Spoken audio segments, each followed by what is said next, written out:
Rude, cruel men made rude, cruel soldiers, and honorable men made honorable soldiers, no matter which army they were in, Aunt Ella said firmly. Now take the bucket and bring me some water. Will started toward the spring house. How dare Aunt Ella imagine his father as a Yankee soldier? His morning chores finished, Will was washing up at the dishpan on the porch railing when May carried over a platter. It's the last of the eggs Miss Brown sent. Ma scrambled them, she said. 4 eggs split 5 ways, Will thought glumly as he went inside. The table was set with an extra plate, as he'd known it would be, but the Yankee soldier was nowhere to be seen. Shall I go over to the barn and get Jim? Asked Meg. His father shook his head. Let Will go for him. Sullenly, Will crossed the yard and squished through the mud to the barn.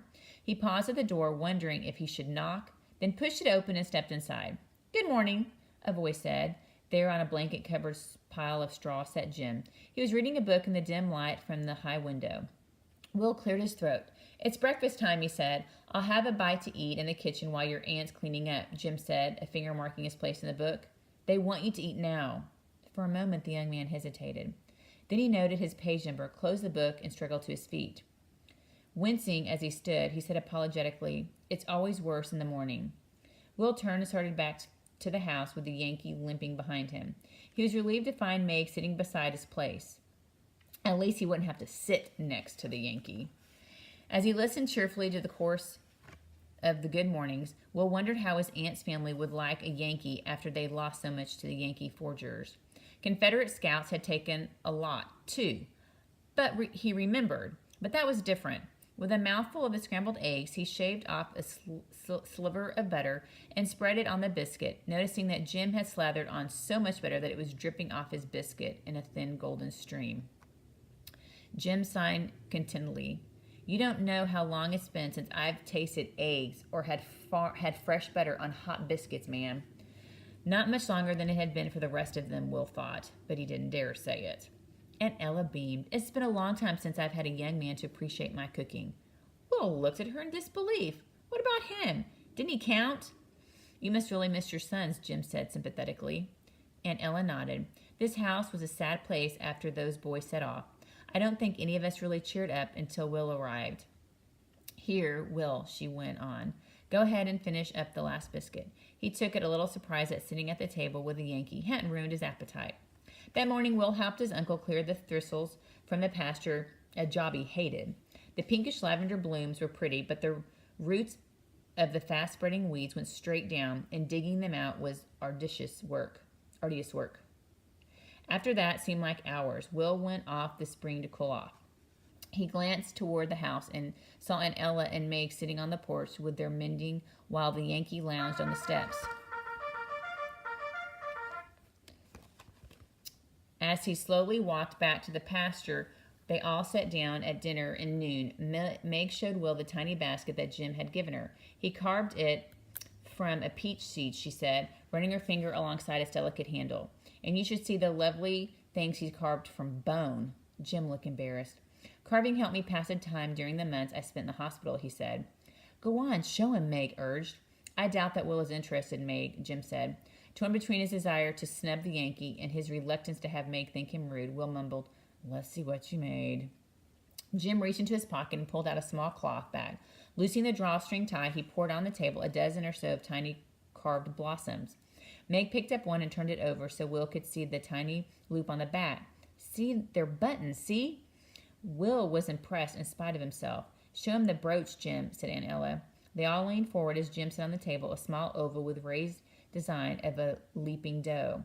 That's a fine piece of craft if I ever saw one, Uncle Jed exclaimed. It's for my sweetheart. It's for his sweetheart, Meg said. Blushing, Jim replaced it in the bag and began to gather up the buttons. Uncle Jed turned to Will. I'm not working on that fence this afternoon, so I won't be needing you, he said. Will quickly pushed his chair back from the table. Then I'll go fish at the river. As he started out the door, he turned and said, That rabbit pie was real good, Aunt Ella. Why, thank you, Will, his aunt replied, and a surprised pleasure in her voice made him realize how seldom he showed any appreciation for all she did for him. No wonder she was glad to have a polite Yankee visitor, he thought wretchedly. Will took the fishing pole he now thought of his own and set off. At the dead polar tree, he turned into the woods and followed the blaze marks, thinking of how his first trip to the river. It was one thing to be beaten in a fair fight, but for Hank Riley to trip him and then push him back when with his foot when he had tried to get up, well, that was something else. When he reached the fishing spot, Will realized that his hurry to leave had forgotten to bring bait. Glumly, he sprawled on the grass bank, propped his elbow on the ground, and rested his chin in his hands. Less than one day of the Yankee soldier's visit he passed.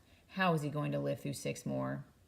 Maybe he should go back to Winchester right now, he thought, as he watched the little eddies created by the partially submerged log. But even if he wrote to Doc Martin today, there would be no way Doc could get the letter and come here before the Yankees' week was over. Will sighed. He'd just have to put up with him. When he did go back, though, there would be so much to tell Matt.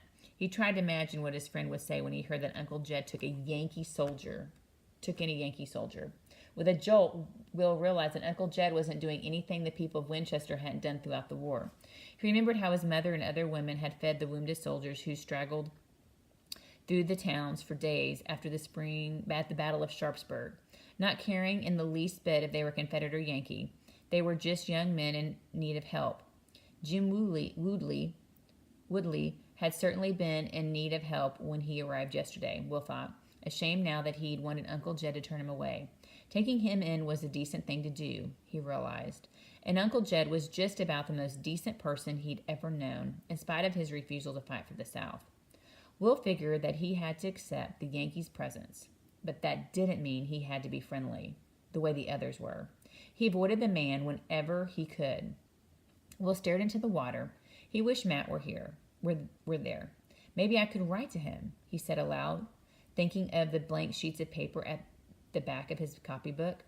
But what would he say?